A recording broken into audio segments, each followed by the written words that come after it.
وەزارەتی بازرگانی و پیشەسازی هەرێم دەستی باوەرگرتنی گەنمی جوتیاران کرد. حکوومەتی هەرێم لە ساڵی ڕابردوو 390,000 تەن گەنمی جوتیارانی وەرگرتووە، بەڵام ئەم ساڵ 15,000 تەن کەمتر لە جوتیاران وەردەگرێت. ئەمە لە کاتێکدایە ئەم ساڵ وشکە ساڵی بووە و خراپترین گەنم بەرهەم هاتووە.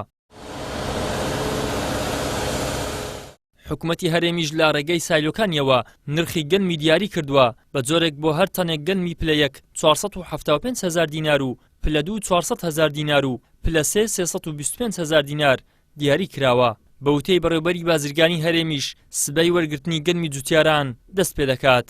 دوێنێ ینی 20 مانگ سعات 5 ئێوەدا ئەگەدەریان کردین کە هەرێمی کوردستانیش دەست بە وەرگرتنی بەشە گەنمی ئەم ساڵی جوتیاران بکە. ئێمەش ئەمڕۆ ئامادەکاری دەکەین ئینشاءڵڵا لە سبێنەوە دەست بە وەرگرتنی گەنمی جوتیاران دەکەین. لەلایەن برا جوتیارەکان ئەو گەنمەی کە ئامادەیان کردو ئەم ساڵ بەرهەمیان هێناوە. بەپێ ئەو زانیارانەی کە ئێمە هەمانە ساڵی ڕابردوو تاپان 390,000 تەن گەنم بوو وەرگیرا لە سایلۆکانی هەرێمی کوردستان.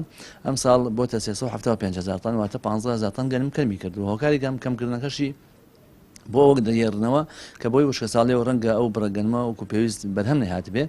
جوت حیزبی دەسەڵات لە قۆڕخکردنی سێکتەرەکانی ژیان بەردەوامن لە نێویشیاندا گەنمی جوتیاران. ئەمەش بەهۆی دامەزراندنی دوو کۆمپانیای حیزبی بۆ وەرگرتنی گەنمەکە. جوتیارانیش نیگەران و دەڵێن حکوومەتی هەرێم بۆ بڕەپارەی بۆ وەرگرتنی گەنم دایناوە، جوتیاران ئەگەر زیانیش نەکەن ئەوە قازانج ناکەن. بۆ ئەوەی جوتیارانیش گەنمەکەیان نەدەن بە سایلۆکانی حکوومەتی عێراق یاخود بە جوتیارانی ناوەڕاست و خواروی عێراقی نەفرۆشن. ئەوە حکوومەتی هەرێم لە ڕێگەی بازگەکانیەوە ڕێگری دەکات لەوەی گەنم بۆ ناوەڕاست و خواروی عێراق بڕوات. دیسان وایان لە جوتیاری کرد گەنمەکەی خۆی بە هەرزان بفرۆشی. ینی ئەو سار بەرهەمەکە بە خۆی کەم بوو وە کولفەکەشی لەسەر فەلاحی زۆر بوو.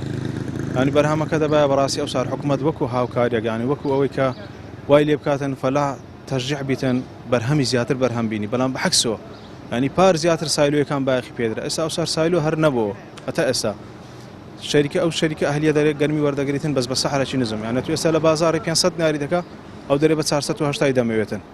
یعنی دەرەجەشی لەسەرە بە دەرەجەکانیش و دەرەجەی ئەو دادەنێتن ئەگەر دەرچیتن ئەگەر دەریش نەچی ئەو بە سەحری کەمتریش لێت وەردەگریتن. حکوومەت هیچ کاتێک ئەو شتێ لێ ڕەچاو ناکرێتن، بەڵام ئەگەر بتوانیتن هاوکاریەشی جوتیارەکان بکاتن لە هەموو لایەنێکی مەسەرەن هەر نابنەتۆیان بۆ دابین بکاتن یاخود بتوانیتن بە شێوەی هاوکاریکردن و یارمەتیان بداتن چیمیان بۆ دابین بکاتن دەتوانین قەرەبیان لۆکات و یاخود شوێنێکی وایان لۆ ببین تۆکەوابرن ئەو گەنم و جوێی هەیەە لۆیان بە شێوەیەکی باش بە بازار بکاتن نەک بە نرخێکی زۆر کەمتر لەوەی کەەوە حکوومەتی عێراقی وەریدەگریت. بەپەی ئامارەکانی ئەمساڵ جوتیارانی هەرێم زیاتر لە 1 ملیۆن تەن گەنمیان بەرهەم هێناوە، بەڵام حکوومەت تەنها 375,000 تەن گەنم وەردەگرێت. بەراورد بەو گەنمەی کە لە کوردستان بەرهەم دێت لە 3 بەش حکوومەت تەنها 1 بەشی وەردەگرێت. ئەوەی دیکەش جوتیارەکان بە ناچاری دەبێت بە سایلۆ حیزبیەکانی بدەن. ئیدریس محەممەد، کەناڵی ئاسمانی پەیام، هەولێر.